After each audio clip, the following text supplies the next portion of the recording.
सूरत النساء आयत नंबर 58। आऊज़ु बिल्लाहि मिनश्शैतानिर्रजीम बिस्मिल्लाहिर्रहमानिर्रहीम रब्बि इश्रह ली सदरी व यस्सिर ली अमरी वहलुल उक़दतम मिन लिसानी यफ़क़हू क़ौली। अस्सलामु अलैकुम वरहमतुल्लाहि वबरकातुहू। सूरत النساء की आयत नंबर 58 में अल्लाह तबारक व तआला इरशाद फरमाता है, ये बेसिकली ये आयत बड़ी शरई एतबार से, इंतज़ामिया के एतबार से बड़ी ख़ास आयत है, जिसमें अल्लाह तबारक व तआला ने सोशल इश्यूज़ के बारे में बड़ा क्लियर इरशाद फरमाया। यानी सोशल इश्यूज़ यानी माशरती निज़ाम के बारे में अल्लाह तबारक व तआला ने बड़ी क्लियर इंस्ट्रक्शंस अता फरमाई हैं। अल्लाह तबारक व तआला इरशाद फरमाता है, इन्नल्लाह बेशक अल्लाह ताला यअमुरुकुम हुक्म देता है तुमको अन तुअद्दुल अमानाती कि तुम अदा करो अमानतों को इला अहलिहा या सुपर्द करो अमानतों को इला अहलिहा उन लोगों के जो इसके अहल हों। यानी तुम अदा करो अमानतें, अल्लाह तुमको हुक्म देता है कि तुम अदा करो अमानतें उनको जिनके वो अहल हैं, यानी अहल लोगों को अमानतें अदा करो जो है वो अदा करो।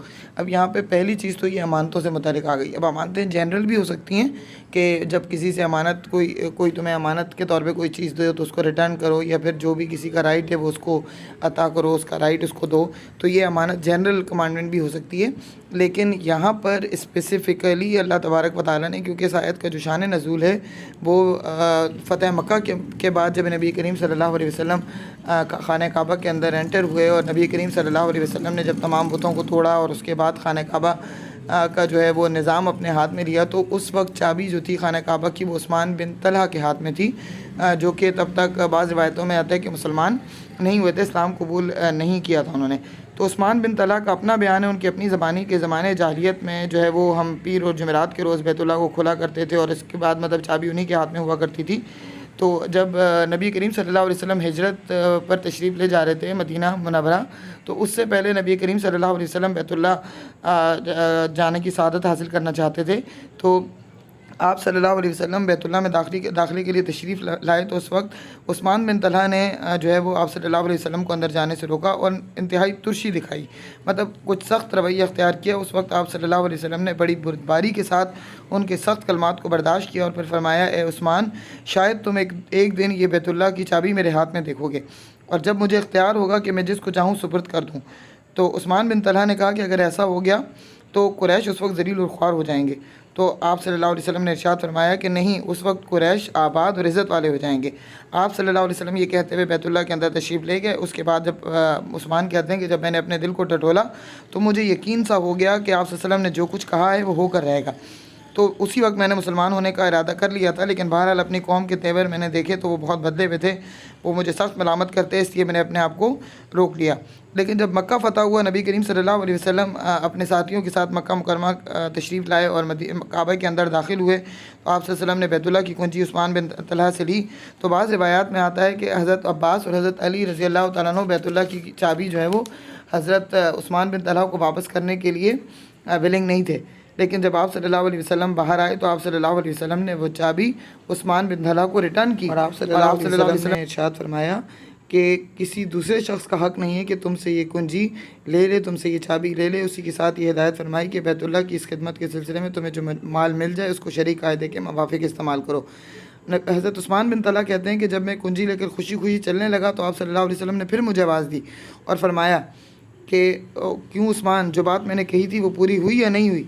तो मुझे आप सल्लल्लाहु अलैहि वसल्लम की वो बात याद आ गई जो उन्होंने हिजरत से पहले फरमाई थी।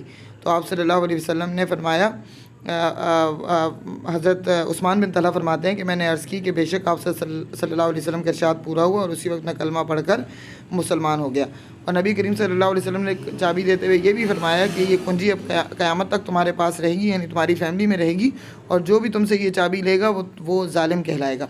तो ये नबी करीम सल्लल्लाहु अलैहि वसल्लम का ये वाक़या है जो कि जिसके बारे में आता है कि ये आयत उस वक्त नाज़िल हुई क्योंकि हज़रत उमर बिन ख़त्ताब रज़ी अल्लाह तआला अन्हु से रिवायत है कि उस दिन जब नबी करीम से, यानी फ़तह मक्का के दिन जब नबी करीम सल्लल्लाहु अलैहि वसल्लम बैतुल्लाह से बाहर तशरीफ़ ला रहे थे, तो आप सल्लल्लाहु अलैहि वसल्लम के ज़बान मुबारक पर यह आयत जारी थी, इन्नल्लाह यअमुरुकुम अन तुअद्दुल अमानाति इला अहलिहा।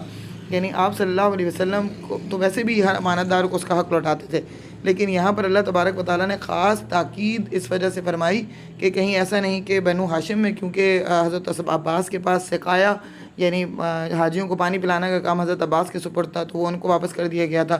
حضرت علی جو ہیں وہ ان کے بھی ذمہ کچھ ذمہ داریاں تھیں خانہ کعبہ کی, تو بنو ہاشم میں خانہ کعبہ کی ذمہ داریاں نہیں تھیں اس سے پہلے.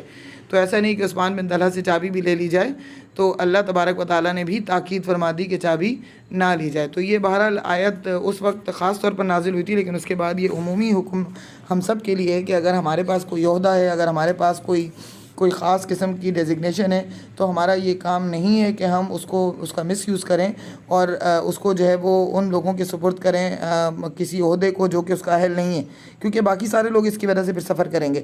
تو اللہ تبارک و تعالیٰ ہمیں ایسی چیزوں سے بچائے کہ ہم کسی کے ساتھ ظلم کریں, یعنی نیپوٹزم کرنا جو ہے وہ شدید گناہ ہے. اگر آج ہم اپنی گورنمنٹ میں بھی دیکھیں تو اگر ہم اس بات کی شکایت کرتے ہیں کہ ہمارے سروں پر نااہل حکمران مسلط ہیں, تو بہرحال ہمارے اپنے گناہوں کی وجہ سے ہیں, لیکن اس کے پیچھے بہت سارا ہاتھ نیپوٹزم کا بھی ہے. اللہ تبارک و تعالیٰ جو ہے وہ ہم پر رحم کرے, ہمارے ملک پر رحم کرے, اور ہمیں ایسے حکمرانوں سے نوازے جو ہماری بہتری چاہتے ہیں اور ہمارے لیے اچھے فیصلے لینا چاہتے ہوں. پہلا معاشرتی حکم یہ امانتوں کا تھا کہ کسی نااہل کے حوالے کوئی ڈیزگنیشن نہ کی جائے, کوئی جو ہے وہ عہدہ نہ کیا جائے. دوسرا جو حکم ہے وہ فیصلوں کے بارے میں, یعنی جوڈیشری کے بارے میں. اللہ تبارک و تعالیٰ ارشاد فرماتا ہے وَإِذَا حَكَمْتُمْ, اور جب تم فیصلہ کرو بین الناس, لوگوں کے درمیان, ان تحکموا, تو تم فیصلہ کرو بالعدل, عدل کے ساتھ.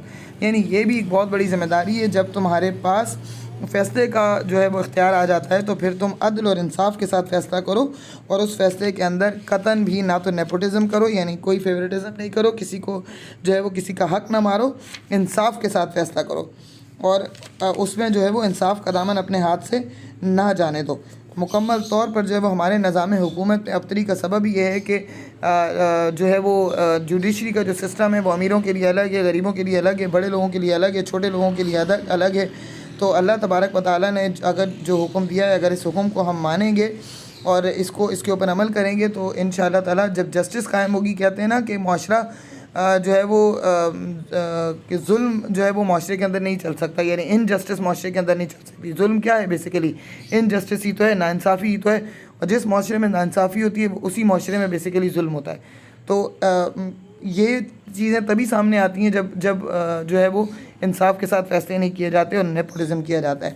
پھر اللہ تبارک و تعالیٰ آگے ارشاد فرماتا ہے ان اللہ نعم یعظکم بہ, بے شک اللہ تبارک و تعالیٰ بہت ہی اچھی نصیحت کرتا ہے تمہیں. ان اللہ کان سمیعا بصیرا, بے شک اللہ تعالیٰ سننے والا اور دیکھنے والا ہے. یعنی اللہ تعالیٰ نے سارے احکام کھول کر بتا دیے, وہ سننے والا بھی ہے, وہ دیکھنے والا بھی ہے. اب وہ باقی کی ججمنٹ خود کر سکتا ہے, وہ اس کے پاس اختیار ہے کہ وہ ججمنٹ کرے. ہاں, اس نے جو کچھ معاشرتی نظام کے لیے تمہیں سمجھانا تھا, اسپیشلی دو چیزیں, ایک تو نااہل کو کوئی عہدہ مت دو, اور امانتیں جو ہے وہ کسی کی جو ہے وہ مت کھاؤ ناحق, اور ان کو ان کے جو ہے وہ ان لوگوں کے سپرد کرو جس کے وہ اہل ہیں.